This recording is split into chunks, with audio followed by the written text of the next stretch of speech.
अच्छा, आप सबको मैं एक इम्पोर्टेंट चीज़ बताऊँ। इंस्टाग्राम के ऊपर काफ़ी टाइम से एक चीज़ मैंने नोट करी है और मैंने सोचा आपको भी बता दूँ, क्या पता आपके साथ कल को वो वाक़या पेश आए। एक यूज़र आईडी है, मैं स्क्रीनशॉट वीडियो के साइड में लगा दूँगा।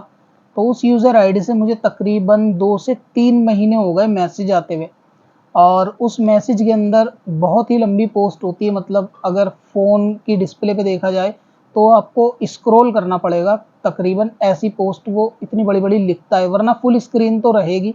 स्क्रीनशॉट मैं साइड में लगाऊँगा, वहाँ देख लेना। तो वो बंदा बार-बार एक चीज़ कहता है कि भई बहुत मुझे मदद की ज़रूरत है, बहुत हेल्प की ज़रूरत है और कर्ज़े में हूँ, राशन वाले का, किराने वाले का कर्ज़ा चढ़ा हुआ है और शायद वालिद वग़ैरह भी नहीं है, वालिदा हैं बूढ़ी और उनकी दवाई का मसला है और बीमार रहती है, मुझे कुछ हेल्प करो। तो जब ये मैसेज मुझ पे फर्स्ट टाइम आया तो मुझे लगा शायद कोई होगा, इमरजेंसी होगी किसी को। लेकिन क्योंकि मैं इंस्टाग्राम के मैसेज टेक्स्ट के ज़्यादा पढ़ता नहीं हूँ, तो जैसे ही वो इतना बड़ा मैसेज आया, मैंने रिप्लाई में ऑडियो लिख के भेज दिया कि आपको क्या मसला है वो ऑडियो में पूछें। क्योंकि उस टाइम मुझे मालूम नहीं चला कि ये मसला नहीं है, इसको कुछ और परेशानी है। तो फिर जब उसने मेरा मैसेज रीड करा, कुछ टाइम बाद सेम मैसेज या उसके जैसा ही उतना बड़ा मैसेज फिर दोबारा आया। मैंने फिर उस पे ध्यान नहीं दिया। ऐसा ही सिलसिला चलता रहा, मैंने बार-बार यही बोला कि ऑडियो में आप बताएँ। लेकिन एक दफ़ा फिर मैंने थोड़े से उसकी 2-4 लाइनें पढ़ी तो मुझे समझ में आया कि ये बंदा मदद के लिए जो है वो रिक्वेस्ट कर रहा है। तो मैंने उससे पूछा कि भई आपका क्या मसला है? आप मुझे एक दफ़ा ऑडियो में बोलकर बताएँ कि क्या दिक्कत है? और फिर उसकी अगर कोई मदद की सूरत बनेगी तो आपकी हेल्प करी जाएगी, अगर राशन या कोई ऐसी दूसरी ज़रूरत होगी। तो उस बंदे ने कभी भी ऑडियो के अंदर नहीं भेजा कि भाई मुझे क्या दिक्कत है, लेकिन हमेशा जितना बड़ा वो मैसेज लिखता है, उसके मैसेज से ही मुझे ये अंदाज़ा होता है कि ये मैसेज कॉपी पेस्ट है और ये एक साथ कई कॉन्टैक्ट के ऊपर कॉपी पेस्ट कर देता है और जहाँ से भी उसको रिवर्ट आ जाए, रिप्लाई आ जाए कहीं से भी, वहाँ उसका काम जो है ना चल जाता है। तो ये कॉपी पेस्ट का मैसेज लगा। तो फिर इसने बोला कि मेरा माइक ख़राब है, फ़ोन का स्पीकर वग़ैरह ख़राब है और फ़ोन ठीक नहीं चलता है ऐसा, इसलिए मैं ऑडियो नहीं भेज सकता। तो इसने ये चीज़ लिख के भेजी, तो फिर मैंने इसको एक ऑडियो भेजी। ऑडियो में मैंने ये कहा कि ठीक है, अगर आपका माइक ख़राब है तो आप मुझे पेटीएम नंबर दो, मैं आपके राशन के पैसे भेजता हूँ, आप राशन जो है ना इसके अंदर घर के लिए ख़रीद लेना। तो उसका फिर रिप्लाई आ गया, उसने मेरे को नंबर दिया पेटीएम का कि इस नंबर पे आप पैसे डाल दो। लेकिन मैं ताज्जुब जब हुआ कि इसके फ़ोन की माइक भी और स्पीकर में भी प्रॉब्लम थी, बात नहीं होती, फ़ोन से सिर्फ नेट वगैरह चलता है। लेकिन इसने मेरी ऑडियो सुन ली थी कि हाँ, मैं क्या कहना चाह रहा हूँ। तो फिर मैंने इसको पैसा तो नहीं भेजा, लेकिन मैंने इससे पूछा कि भई अगर आपको वाक़ई परेशान हो ना सच में, तो आप मुझे ऑडियो में या वॉइस में बात करो और इंस्टाग्राम पे ऑडियो कॉल पे, या फिर मुझे ऑडियो भेजो ताकि मालूम चले। बट इसने आज तक कोई भी मेरे को आज तक ऑडियो नहीं भेजी। सेम मैसेज जब भी इसे कोई भी मैसेज कर दो, इसे हेलो भी लिख दो, तो आपको रिवर्ट में इतना बड़ा मैसेज आ जाएगा जिसके देखने से लगता है कि वो कॉपी पेस्ट है। तो फिर मैंने इससे कहा कि कोई फ़ोटो अपनी हो तो भेजो, कम से कम ये मालूम चले कि रियल भी है बंदा या नहीं है। तो उन्होंने ये फ़ोटो के चक्कर में एक इंटरनेट से फ़ेक फ़ोटो जो है वो मेरे को सोशल मीडिया पे भेजी। फ़ेक का इसलिए अंदाज़ा हुआ क्यों कि वो फ़ोटो लग नहीं रहा था कि इस बंदे की वो रियल है। तो इसलिए मैंने कहा कि ये फ़ोटो भी फ़ेक है। मैंने कहा ठीक है, एक दफ़ा आप ऑडियो कॉल पे बात करो, बट इसने आज तक कभी बात नहीं करी।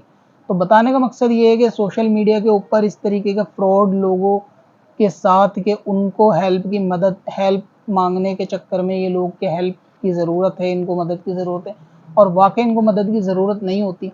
तो ये आईडी वग़ैरह आप भी देख लें, कभी फ्यूचर में आपको इस आईडी या इस जैसी आईडी से कोई मैसेज करे और आप उसे रिवर्ट करो कि भई क्या बात है आप बताओ, और बंदा बड़े-बड़े मैसेज कॉपी पेस्ट करे, तो मतलब समझ लेना कि ये बंदा जो है ना वो फ्रॉड है।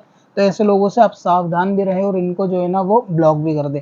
क्योंकि सोचने वाली बात है कि अगर मिसाल के तौर पे मैं ज़रूरतमंद हूँ और किसी से मैं कहूँगा कि मुझे हेल्प की ज़रूरत है और वो बंदा मुझे कहेगा कि ठीक है भाई हेल्प कर देंगे, आप कॉल करो या वीडियो कॉल, ऑडियो कॉल करो, कम से कम हमें यकीन हो, तो बंदा जो ज़रूरतमंद होगा वो वाक़ई में इस टाइम कॉल कर लेगा या ऑडियो भेजने वाली बात है तो कर लेगा। ऐसे लोग भी होते हैं।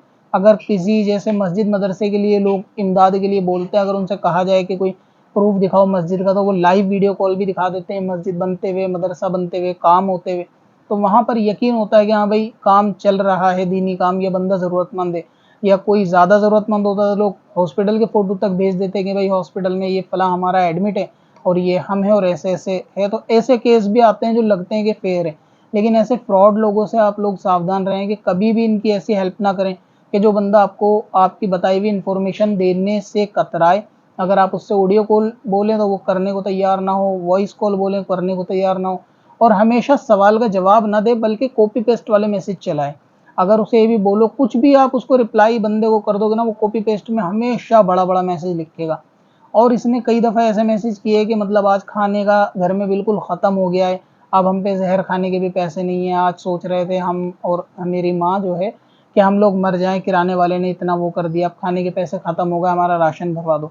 और ये बात कहते हुए उसको तकरीबन 3 महीने हो गए, ना तो इसका राशन भरा गया, ना ही अब तक बंदा मरा, क्योंकि अभी तक ये जिंदा है कंटिन्यू, और यही कह रहा है कि अभी खाना भी नहीं खाया और राशन के पैसे नहीं है। और सोचने वाली बात है कि इंटरनेट चलाने के लिए कम से कम मेरी मालूमात के लिए 150 रुपये तो हर महीने रिचार्ज चाहिए ही होते हैं, चाहे वाईफाई घर में लगा हो या फिर नॉर्मल रिचार्ज हो। 150 से शायद इंडिया में कोई सस्ता रिचार्ज मंथली का नहीं होगा, मिनिमम से मिनिमम।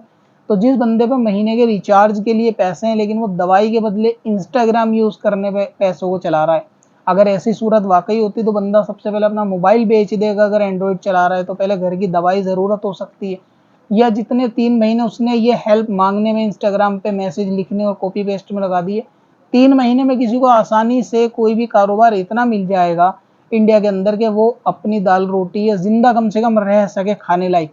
कुछ नहीं किसी होटल पे भी लग जाएगा, विदाउट सैलरी के उसको खाना वहाँ दोनों तीनों टाइम का मिलता रहेगा, साथ में रहना भी रहेगा, लेकिन प्लस इनकम भी मिलेगी। ऐसा नहीं है कि कोई विदाउट सैलरी रखेगा। तो इतना तो है कि बंदा अगर करना चाहेगा तो कर लेगा। तो ऐसे फ्रॉड आजकल चल रहे हैं कि जिस पे बिल्कुल भी एतमाद ना किया जाए और इनके झांसे में आप लोग ना आए। तो इसलिए 2-3 महीने से जब मैंने इसको देखा, नोटिस किया, तो सोचा आपको बता दूं ताकि आप भी ये बात ज़्यादा से ज़्यादा लोगों तक पहुंचा दें कि ऐसा फ्रॉड चल रहा है कि बंदा वॉइस भेजता नहीं है लेकिन कॉपी पेस्ट के मैसेज बार बार रिपीट करता है। हो सकता है इसके वर्ड चेंज हो, मैसेज के अंदर कई मैसेज टाइप कर रखे हो, क्योंकि मैंने तो अब पढ़े नहीं है, स्क्रीन पे आप साइड में देखें खुद क्या है, पॉज करके उसको पढ़ लें, पॉज करके। मैंने पढ़े नहीं लेकिन बाकायदा मजबूरी यही बताता है कि जहर खाने के पैसे नहीं है, खाने के पैसे नहीं है, और सामान वाला सौदे वाला घर पे आया था, गालियाँ बक के गया है आज, कल को राशन नहीं देगा, आज का लास्ट खाना था, अब हम जहर खा लेंगे, अब हम ऐसा कर लेंगे। तो ऐसे लोग बिल्कुल फ्रॉड हैं और इनके झांसे में बिल्कुल आप लोग ना आए, सावधान रहें और दूसरों को भी इससे जो है ना सचेत रखें कि किसी के इस तरीके से मदद की ज़रूरत हो और बंदा फेक हो तो मदद ना करें। कोई वाकई ज़रूरतमंद होगा तो इंशाल्लाह वो फिर किसी आपको प्रूफ देने के लिए कभी वो बंदा कतराएगा नहीं, अगर वो वाकई ज़रूरतमंद होगा तो।